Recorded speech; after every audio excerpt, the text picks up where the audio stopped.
Everything that is conditioned listening, habitual listening, is firstly easy, and secondly, it is in connection with our past. It reactivates our past. Of course, if you reactivate your past, what happens? The past repeats itself, isn't it? And therefore, most of our relationships are never radically transformed.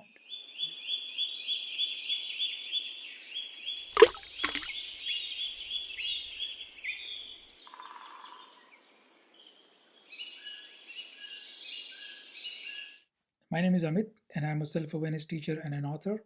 And in this video, I'm going to talk about how to be a good listener such that it heals our relationships. To start off, first we have to understand how do we actually listen. Most of the time, we are distracted, aren't we? We are either playing with our cell phones or watching something on the television or lost in thought when somebody is talking to us, whether it's our life partner or a friend or even somebody at work. Doesn't matter. When we are in conversation with human beings, most of the time we are distracted. So that's the first thing we have to understand. Distraction means part of my brain is paying attention to your words, and part of my brain is paying attention to whatever other object I am occupied with, whether it's a cell phone or something else. What other impediments do we have to listening? Even if I'm not distracted, let's say, even if I don't have something in my hand or I'm not thinking um, something completely unrelated, when I'm talking to you, I'm thinking about our past interactions. Let's say if I'm talking to my manager at work, then I'm afraid that my manager is going to ask me a difficult question. So I'm hearing, listening from a fear based mindset. Makes sense? Or if I'm expecting a promotion, or if I'm expecting something from them, or if I'm expecting an invitation from a friend, or expecting my friend to tell me something on what's on their mind, then I'm listening from a place of fear or a state of desire. See, so either I'm distracted, or if I'm not distracted, that is, I'm paying attention to you, I'm still paying attention only in a limited way to what you are saying right now. And part of my mind is either trying to protect myself because I'm afraid of how our interaction went the last time. Let's say if I'm talking to my partner and we had a fight yesterday, then my attention is to make sure, my intention is to make sure that I don't repeat what happened. See, I don't restart the fight. So I'm listening from a place of fear. Or if I'm listening from a place of desire, I want a certain thing from you. So all of this, distracted listening, fear based listening, desire based listening, are forms of conditioned listening. Okay, let's just establish that term. Conditioned listening is everything that is habitual. This is the most important thing to understand about the way we naturally and normally listen. What is the problem with conditioned listening? The main problem with this, even before we look at how to change it, the main problem with this, isn't it, is that my conditioned listening immediately awakens, activates my past. If I'm distracted and you say something hurtful to me, what happens? Immediately I get angry. See, I lose the context and I just get angry because I was distracted. If I'm listening from a place of fear and you give me a little bit of a hint that you're going to say something that I'm really scared of, I respond from a place of defensiveness or from a place of anger. See? And so, again, my past is activated when I'm listening from a place of fear. If I'm listening from a place of desire, I'm anticipating something that I have already planned or something that I'm expecting you to say. So, I am manipulating you during the conversation. See, which means I'm again acting from my past. So everything that is conditioned listening, habitual listening, is firstly easy, and secondly, it is in connection with our past. It reactivates our past. Of course, if you reactivate your past, what happens? The past repeats itself, isn't it? And therefore, most of our relationships are never radically transformed. We believe that we are going through the same cycles over and over again, especially the painful relationships. So, if we are interested in healing our relationships, And even if we are not interested in specifically in relationships, we just want to understand how to have an intense, present, awake mind in all human interactions, then we must understand what is unconditional, non habitual listening. Non habitual listening, by definition, by the very definition of it, must be new. You understand? It has to be something which is disconnected from the past, which means every time I am listening to you or whoever is talking to me, I am fully renewed in every single instant of my conversation. I'm not connected with my past. So the first step is to address the first problem we had, which is distraction. So when I'm talking to my partner or when I'm talking to my friend calls me, or my children, if I have a son or a daughter or my parents, when they speak to me, the first thing I have to do is what? Put down instantly whatever I'm occupied with. Okay. This is hard to do because most of us are in a place where we don't think ordinary conversations are important. So if somebody is just saying, "Hey, come here, uh, you're, I've made some tea for you." Let's say your partner says that. Well, I'm not listening. See, I'm distracted, and I say, "Yeah, I'll be there." Or somebody says, "Hey, your phone is ringing."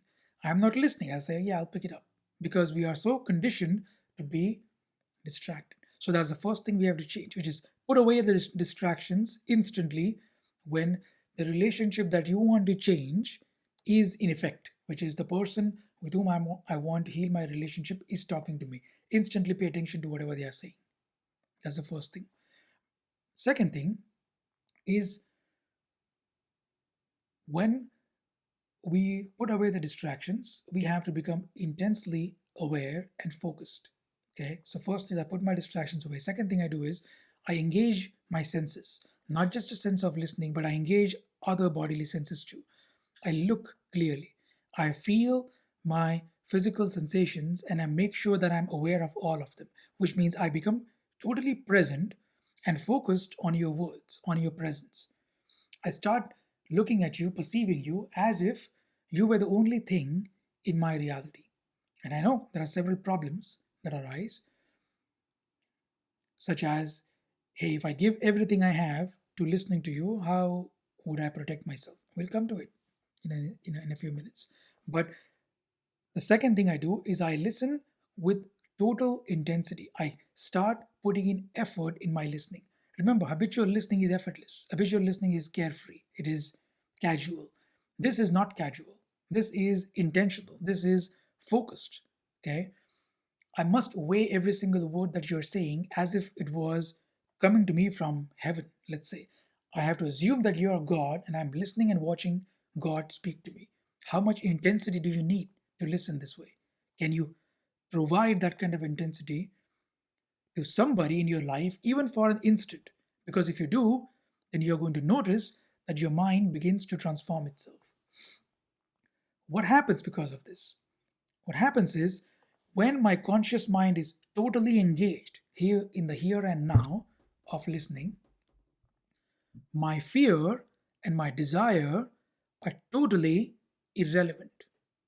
My past is never touched. I never activate my past. I'm fully in the present. And if I never activate my past, it becomes possible to act from a different place. So if you have hurt me, or I have some desire from you, I have some expectation from you, which is I'm unconsciously going to manipulate you in order to doing what I feel is necessary selfishly.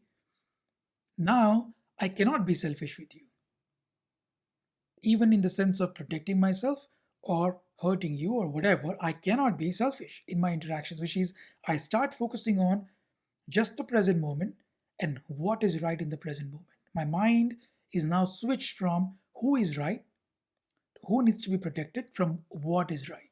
See, because my past is entirely deactivated. So now I'm moving from conditioned thinking to unconditioned thinking, which is not fear or desire based. What happens because of this?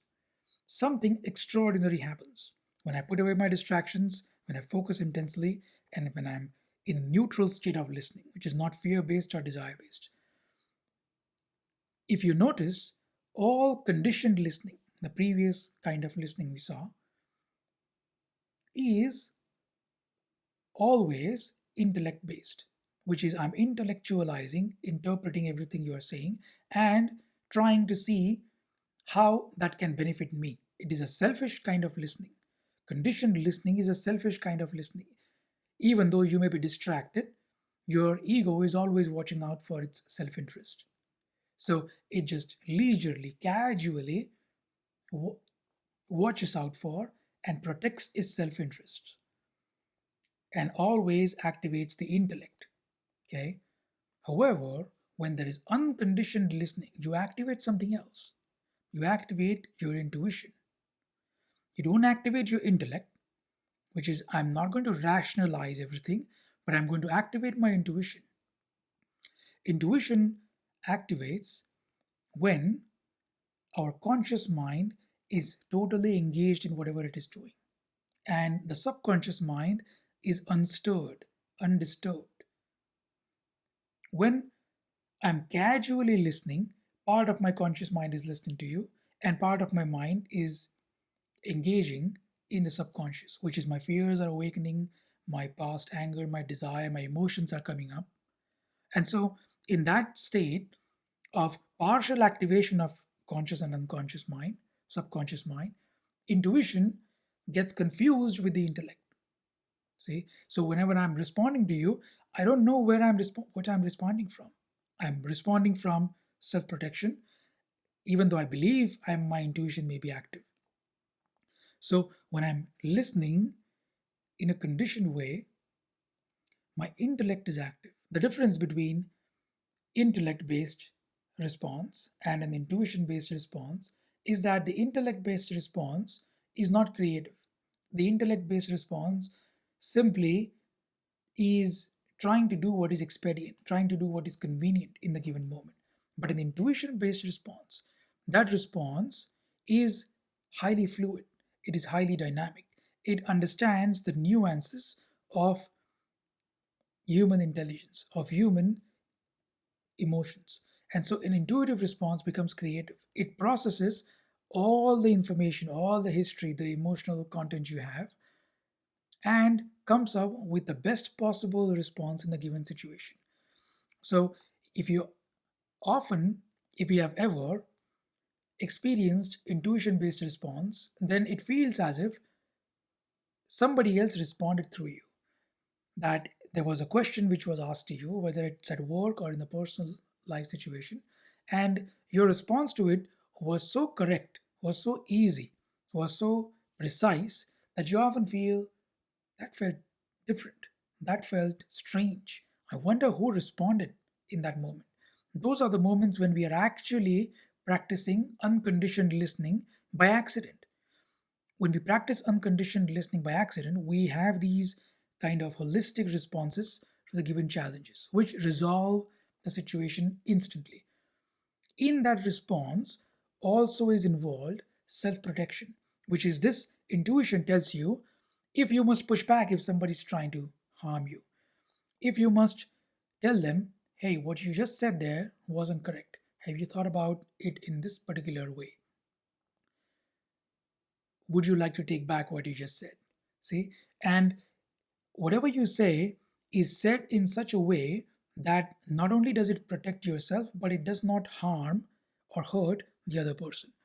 If your response is purely intellect based, purely intellectual, then what it's going to do is it's going to protect yourself, but in the process, you can harm or hurt another person. And now you start a new hurt cycle, which is a new memory is formed where the interaction wasn't healthy for them, wasn't safe for them. So when they come into the conversation the next time, now their mind is trying to prevent you from hurting them. See? And so the cycle begins where two people cannot connect with each other because either one of them is practicing conditioned listening. However, if you start practicing unconditioned listening, if you are fully present and if you start responding from your intuition, if you stop intellectualizing what they are saying and simply assimilate all the information, allow it to enter the subconscious mind, allow your intuition to respond, then your responses are fundamentally present and new. And they, most importantly, begin to feel heard because now you're actually listening to the other human being. When you're actually listening to the other person, you are fulfilling a core need they have of being heard, of being listened to. If you fulfill their core need, guess what's going to happen? They want you to hear more, which means they are going to show you their true selves. They are going to become more vulnerable and they are going to start listening to you as well because now you are making their emotional state non-defensive as well because they begin to trust you by the very fact that you're openly listening by putting your past aside. So when you put your past aside, when you practice unconditioned non-habitual listening, they can't help but put their past aside too. They can't help but practice unconditioned listening too. And this is how two people come together and form a unique, new, fresh connection each and every single time they communicate. This is how an old relationship sometimes can undergo a great deal of healing in a matter of minutes. If you like this video, leave a comment letting me know what else you want to see, what are the topics you would want to discuss on this channel. Otherwise, share with the people who are close to you. And thank you for watching.